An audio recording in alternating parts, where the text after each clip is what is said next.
Everyone, welcome to shape IAS.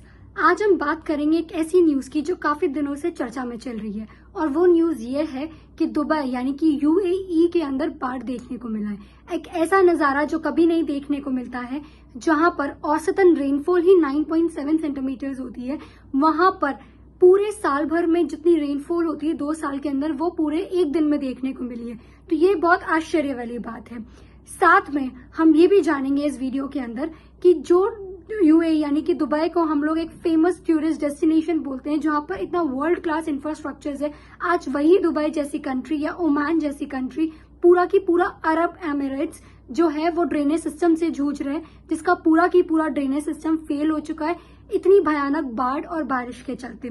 साथ में अगर मैं आपको एक बात बताऊं, जो दुबई है वो सेकंड बिजिएस्ट एयरपोर्ट पे माना जाता है, पर बारिश की वजह से वहां का एयरपोर्ट पूरा हवाई संसाधन भी पूरा ठप पड़ चुका है।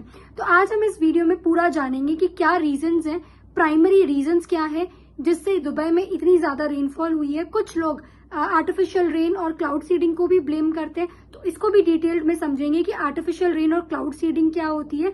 तो इस वीडियो में आज हम पूरा डिटेल एनालिसिस करेंगे दुबई फ्लड्स में, यानी कि एमिरेट्स यानी कि यूएई फ्लड्स के बारे में।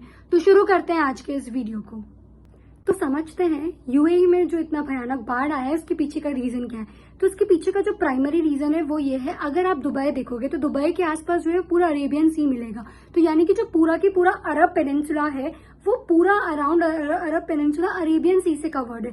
तो वहां पर रिसेंटली बताया गया था कि एक स्टॉर्म जनरेट हो रहा है और वो स्टॉर्म काफी ज्यादा हैवी स्टॉर्म था। तो वो एक हैवी इंटेंसिटी का रेनफॉल लेकर के आ रहा था।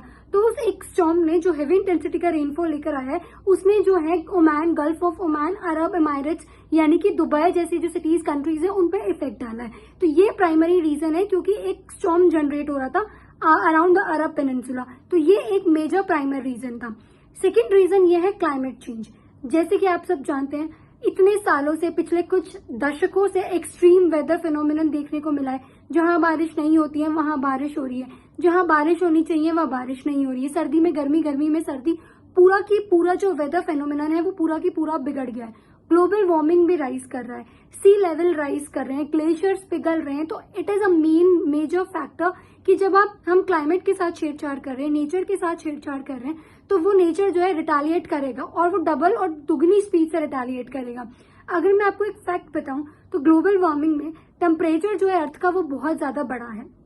यानी कि 1960 के बाद या 1850 के बाद अगर मैं आपको अब तक का टारगेट बताऊं तो जो अर्थ का टेम्परेचर है वो 1.1 डिग्री जो है टेम्परेचर बढ़ा है। अब हम ये दुबई की बात करें तो दुबई में भी अगर हम टेम्परेचर देखें, पर्टिकुलरली दुबई की, तो दुबई में भी इतने सालों से यानी कि लास्ट 60 ईयर से वहां का टेम्परेचर इंक्रीज हुआ है और वो जो टेम्परेचर इंक्रीज हुआ है वो 1.5 डिग्री सेंटीग्रेड टेम्परेचर इंक्रीज हुआ है।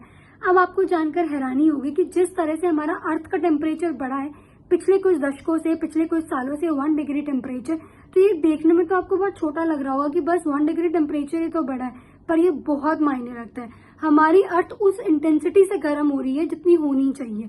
साथ ही हम उसको कवर अप करने के लिए पूरा रेन फॉरेस्ट कवर नहीं कर रहे हैं, ना हम लोग फॉरेस्टेशन कर रहे हैं, बल्कि डिफॉरेस्टेशन ज्यादा होता जा रहा है। पेड़ कटते जा रहे हैं, पेड़ हम लगा नहीं रहे, और भी बहुत ज्यादा जो है नेचुरल कैलामिटीज मान लो, आर्टिफिशियल कैलामिटीज मान लो, ये सारा एक मेजर फैक्टर उभर कर आता है ग्लोबल वार्मिंग में और वेदर फेनोमेनन चेंज के अंदर।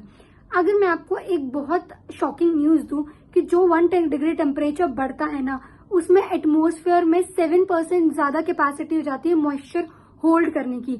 हम सब जानते हैं इवापोरेशन, कंडेंसेशन के बारे में, क्लाउड कैसे बनते हैं, तो उस डिटेल में, उस चीज में मैं आपको आगे मैं थोड़ा समझाऊंगी। पर आप ये जानो कि जब 1 डिग्री सेंटीग्रेड टेम्परेचर बढ़ा है तो जो एटमॉस्फेयर है उसकी कैपेसिटी 7% ज्यादा बढ़ गई है मॉइस्चर होल्ड करने में। तो वो जो मॉइस्चर पहले कम होल्ड कर रहा था अब वो ज्यादा होल्ड करेगा, तो क्लाउड जो है वो ज्यादा बड़े बनेंगे, तो क्लाउड में ज्यादा मॉइस्चर रहेगा और वो मॉइस्चर क्लाउड कंट्रोल्ड नहीं कर पाएगा, इसकी वजह से वो प्रेसिपिटेशन बन के नीचे आएगा। तो ये हैवी रेनफॉल और हैवी प्रेसिपिटेशन के रूप में नजर आता है। अब हम बात करते हैं थर्ड और प्राइमरी रीजन की, जिसमें सबसे ज्यादा कहा जा रहा है कि इसको जो है सब लोग बोल रहे हैं कि आर्टिफिशियल जो है रेन करवाया गया था, क्लाउड सीडिंग का फॉर्मेशन। समझते हैं इसको क्या होता है। जैसे मैंने आपको बताया, दुबई जो है वो एक डेजर्टेड इलाका है, पूरा की पूरा डेजर्ट है, तो वहां पर जो है एवरेज रेनफॉल 97.4 मिलीमीटर होती है। ये पूरा एक साल की रेनफॉल है। पर अभी यानी कि उस एक दिन में 142 जो है मिलीमीटर रेनफॉल हुई है, यानी कि बहुत ज्यादा रेनफॉल हुई है। जो साल में 97.4 मिलीमीटर रेनफॉल होता है वो एक दिन में हो गया, उससे ज्यादा हो गया। तो ये बहुत चौंकाने वाली बात थी। पर अब आप ये समझो कि जो डेजर्ट, जो दुबई है वो डेजर्टेड इलाका है जहां पर पानी की कमी है। जो ये कंट्रीज होती है वो डिसैलिनाइजेशन टेक्निक पे वर्क करती है, यानी कि समुद्र के पानी को लेकर के उसको डिसैलाइन करना रिवर्स ऑस्मोसिस के थ्रू उन पानी का यूज करती है। तो इन्होंने जो है एक टेक्निक अपनाई थी, दैट इज आर्टिफिशियल रेन यानी कि क्लाउड सीडिंग। ऐसा नहीं है कि दुबई ने केवल इसको अपनाया है, 2007 में चाइना ने भी बीजिंग ओलंपिक्स के टाइम पे इस टेक्निक का इस्तेमाल किया था, ताकि वहां ऑलरेडी वो पहले ही बारिश करा दे ताकि ओलंपिक्स के टाइम में बारिश ना आए। तो ये उन्होंने पहले चाइना बीजिंग में भी यूज किया था, तो ये दुबई के अंदर भी यूज की जाती है। अब इसको समझते हैं कि आर्टिफिशियल रेन और क्लाउड सीडिंग क्या होता है। इसके अंदर हम आर्टिफिशियल क्लाउड का फॉर्मेशन करते हैं। कैसे? क्लाउड्स ऑलरेडी एटमॉस्फेयर में है, या तो हम ग्राउंड से इंजेक्ट करते हैं, केमिकल इंजेक्ट करते हैं, that is silver iodide AgI, ये इसका केमिकल फॉर्मूला है, या फिर हवाई जहाज के थ्रू हम क्लाउड के ऊपर AgI छिड़कते हैं। अब इससे क्या होता है, आप सपोज करो नेचुरल फॉर्मेशन की बात करते हैं, तो एक क्लाउड है, उसके अंदर ऑलरेडी मॉइस्चर होल्ड रहता है, राइट। अब उस क्लाउड के ऊपर हम AgI इंजेक्ट कर रहे हैं, जो वो बाय थ्रू एरोप्लेन्स के थ्रू होता है। तो स्टॉर्म आने से कुछ टाइम पहले दुबई की एयरप्लेन जो है वो आसमान में गए और उन्होंने क्लाउड्स के ऊपर AgI इंजेक्ट कर दिया, स्प्रे कर दिया। अब जो बादल है, जो मॉइस्चर होल्ड करा हुआ है, तो उस क्लाउड के अंदर ऑलरेडी मॉइस्चर है। अब आपने फिर से AgI कर दिया, तो वो क्या काम करता है, जो वो बूंदे होती है, ड्रॉपलेट्स होती है क्लाउड में, वो उसको क्रिस्टलाइज फॉर्म में कन्वर्ट कर देता है, यानी कि लिक्विड ड्रॉपलेट्स को उसने आइस की फॉर्म में कन्वर्ट कर दिया, आइस क्रिस्टल का फॉर्मेशन हो गया। अब जो क्लाउड जो मॉइस्चर होल्ड करता है वो आइस होल्ड नहीं कर पाता, क्योंकि जितना हम ऊपर जाते हैं टेम्परेचर जो है डिक्रीज होता है। तो क्लाउड की कैपेसिटी होती है मॉइस्चर होल्ड करने की। वाटर ड्रॉपलेट्स वो आराम से होल्ड कर सकता है, पर हमने उस वाटर ड्रॉपलेट्स को आइस के अंदर यानी कि क्रिस्टलाइज आइस फॉर्म के अंदर कन्वर्ट कर दिया। तो इससे क्लाउड हैवी हो गया, हैवी होने से वो क्लाउड उसको होल्ड नहीं कर पाया और वो बादल जो है वो नीचे आ जाता है, यानी कि वो जब आइस नीचे आती है तो वो प्रेसिपिटेशन के रूप में आ रही है। जैसे मैंने आपको बताया, जितना ऊपर जाता है टेम्परेचर डिक्रीज होता है, जब वो नीचे आने लगती है तो आइस जो है नीचे नीचे आते आते टेम्परेचर तो बढ़ रहा है, जब हम नीचे आ रहे हैं तो वो पिघल जाती है और वो वाटर की फॉर्म में नीचे आती है। तो ये पूरा होता है आर्टिफिशियल रेन का, यानी कि हम जो क्लाउड्स है हम उसमें और इंजेक्ट कर रहे हैं, क्रिस्टलाइज कर रहे हैं वाटर ड्रॉपलेट्स को, आइस की फॉर्म में कन्वर्ट कर रहे हैं जिससे बारिश हो, क्योंकि दुबई में बारिश बिल्कुल नहीं होती और हमें बारिश चाहिए। और वहां की ग्राउंड जो है वो कंक्रीट होती है, जमीन में पानी नहीं जा पाता। जब इतनी ज्यादा रेनफॉल आई तो वहां का सिस्टम ही बिगड़ गया, ड्रेनेज सिस्टम ही पूरी तरह फेल हो गया। तो ये मैंने आपको जो एक्सप्लेन किया, ये था पूरा आर्टिफिशियल रेन। कहा जाता है कि स्टॉर्म आने से कुछ टाइम पहले दुबई के अंदर आर्टिफिशियल रेन करवाई गई थी, यानी कि सिल्वर आयोडाइड को इंजेक्ट किया गया था जिससे क्लाउड फॉर्मेशन हो और बारिश हो।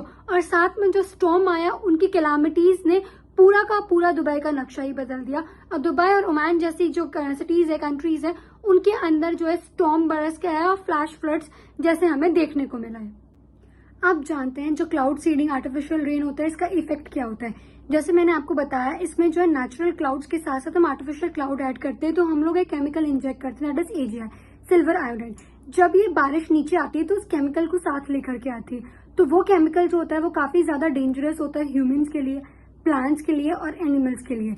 सेकेंड पैटर्न ये है कि हम लोग नेचुरल पैटर्न को डिस्टर्ब करें रेनफॉल क्रिएट करने के लिए, क्योंकि दुबई जैसी कंट्रीज के अंदर जो है वो रेनफॉल नहीं होती है उतनी जितनी इनको चाहिए होती है। तो नहीं होती तो ये हर चीजें इंपोर्ट करते हैं। तो ये क्या करते हैं कि पूरा नेचुरल जो प्रोसेस है, नेचुरल जो चीजें होती है उनको डिस्टर्ब करते हैं, नेचुरल जो पैटर्न होता है वेदर को उसको डिस्टर्ब करते हैं थ्रू आर्टिफिशियल रेन और क्लाउड सीडिंग के थ्रू। तो इससे क्या होता है, क्लामिटी आने के पूरे चांसेस रहते हैं। जैसे हमने देखा दुबई के अंदर एक स्टॉर्म आया, कैलामिटी आई और फ्लड्स आ गए। तो ये एक पूरा पैटर्न है, जब आप नेचुरल किसी चीज को डिस्टर्ब कर रहे हो, वेदर के पैटर्न को चेंज कर रहे हो, तो वो रिटेलिएट करेगा। इसके साथ हमें क्या करना चाहिए, जैसे ग्लोबल वार्मिंग बढ़ रही है हमें उसे कम करने की कोशिश करनी चाहिए, ज्यादा से ज्यादा प्लांट्स लगाने चाहिए। हम सब जानते हैं हमें क्या करना चाहिए, बट हमारा स्टेप भी काफी ज्यादा इंपॉर्टेंट है ग्लोबल वार्मिंग को कम करने के लिए। So this is all about the video of Dubai floods, यानी कि UAE में जितने भी फ्लड्स हैं उनके बारे में पूरा डिटेल्ड एनालिसिस था। क्लाउड सीडिंग के बारे में, आर्टिफिशियल रेन के बारे में मैंने आपको सारे प्राइमरी रीजंस बताए कि प्राइमरी रीजंस वेदर चेंज से लेके global warming, climate change, storm से लेकर के पूरा आर्टिफिशियल रेन तक हमने इसको एक्सप्लेन किया। So this is all about. If you like this video please share the channel, subscribe it and do like